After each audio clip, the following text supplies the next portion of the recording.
Cassie, you being coached with Jorge, and then now as business partners. And I think this is key, not on this scenario, but when we talk about your team members, like inside of your own team, and the way that you guys have been able to identify those inflection points in your communication has allowed you to progress big time. So when we talk a lot about with the clients that we have or people that we're coaching throughout their content, right? They sometimes have their own teams, and the communication is not the best all the time.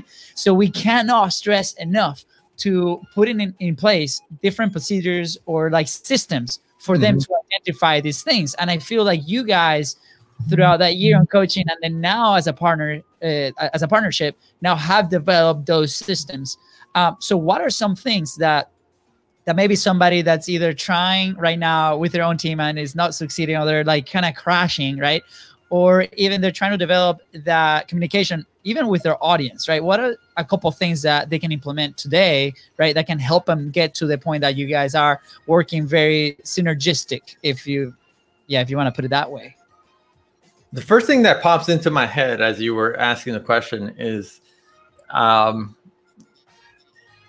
taking inventory on who's on the team, because there's certain talents and skill sets that people are just amazing at. So, for example, Cassie's phenomenal at creating relationships and making friends.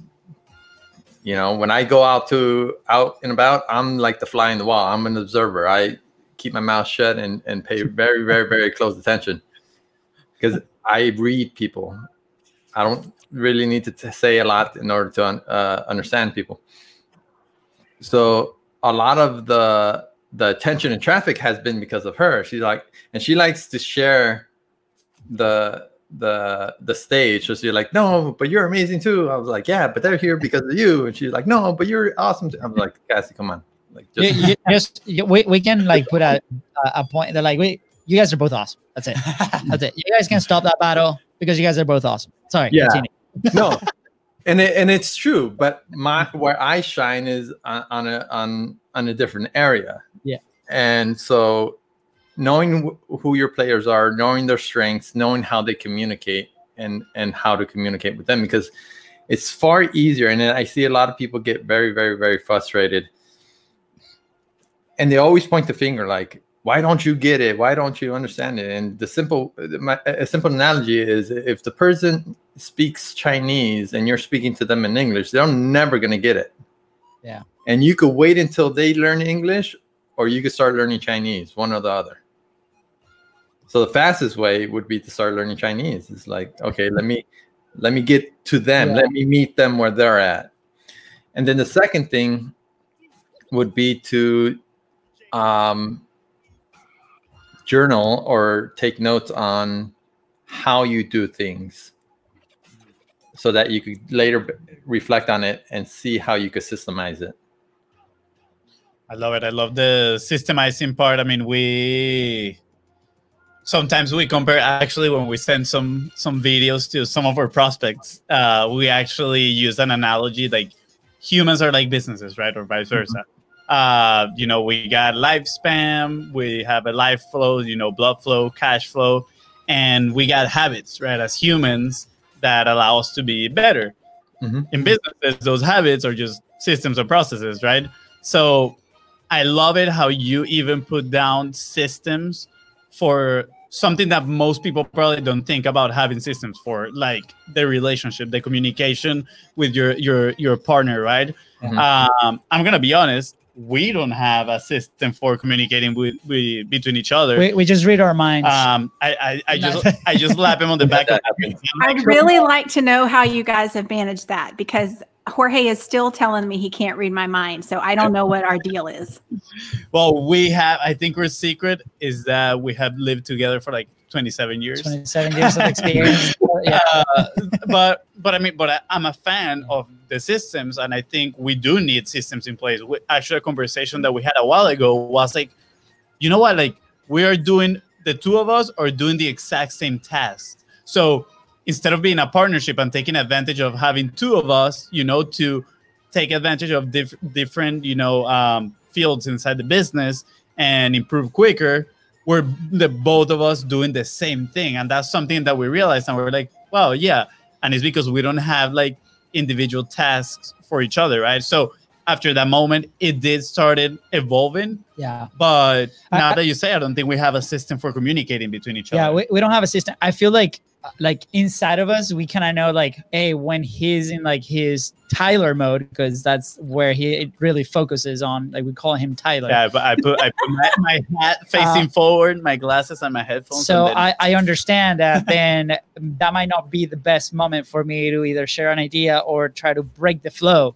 because then I'm not going to have his full attention. So I feel like we have identified some of those moments, and just being open about it, because sometimes, you know, let's say that same scenario, like as a team, we get interrupted when we're in flow. So if that happens to me, my first reaction is going to be a negative one, be like, hey, why are you stopping me from my flow? Because for me personally, it's really challenging to get into flow. So it took me a second to recognize that. I'm like, hey, I'm feeling this way. Can I communicate that with him? So now he knows, right?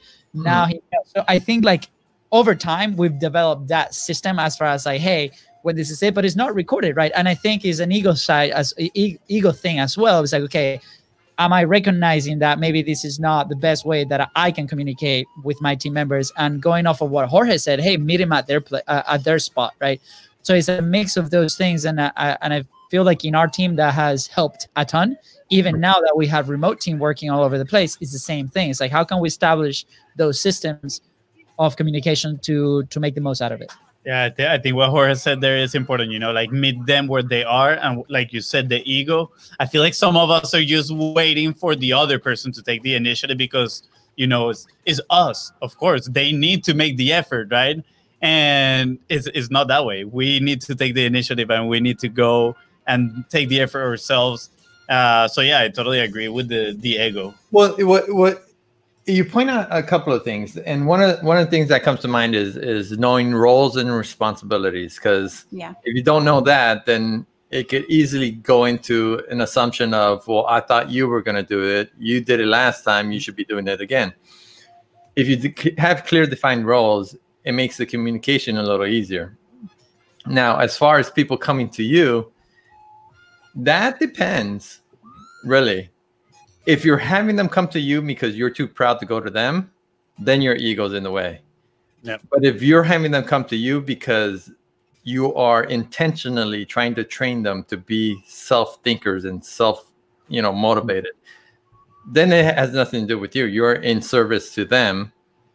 And then at that point, yeah, they come to you because it's not about them praising you and bowing down to you. No, it's I'm trying to train a manager or something in order for them to, like, when I step away, I know it's safe. They're in charge. They got this handled. I don't have to worry. I love it. Go ahead, Cassie. Sorry. Oh, I was just going to say, I think we've created our own internal systems too. Like, I am an ideas person. And so like we meet every single day, and he had to tell me really, really early on. He's like, wait. I need to transition to follow your train of thought. So like there's even that small little conversation has helped us run our meetings more efficiently, because I can end one thought and say, okay, on the next thing, or on another note, like, and give him those cues, because if he's not following and I'm moving on to another client, he's like, what? Like, and then it gets him. He makes fun of me because in an over exaggerated way, it'd be like, so George, this is this about this project right here, and this is going on with Sally, and and I'm like, wait, time out. What happened to the first one? Like, I'm still on number one. I'm still on number one. And when did Sally come into this? It's like, oh, Sally is a completely different thing. I was like, I love how didn't you tell me anything? Like, what is going on? I was going, like, so many things were happening in my head. I'm still trying to focus on one conversation didn't end. That was one of our mini locks. And then so the next day she's like, okay, I am changing topics. I know, but I love this dynamic because it's so useful, especially like, let's say we bring this like to content creation, right? Like, you're going to have a team that you're going to have communicating ideas with, and the copy and the video flow and whatever, like, you know, how technical you can be. But same time, that's very important to make sure that then your message is being heard, is being maximized to its core. How can you bring these communication frameworks, you know, from a team that you're executing? They don't have to change, because a lot of people is like, oh my gosh, I have to change the way that I communicate with every single one in my company. No, you don't. It's just adapt them, right? Or pivot a little bit to the outcome that you really want to make. So I think that's very, very interesting.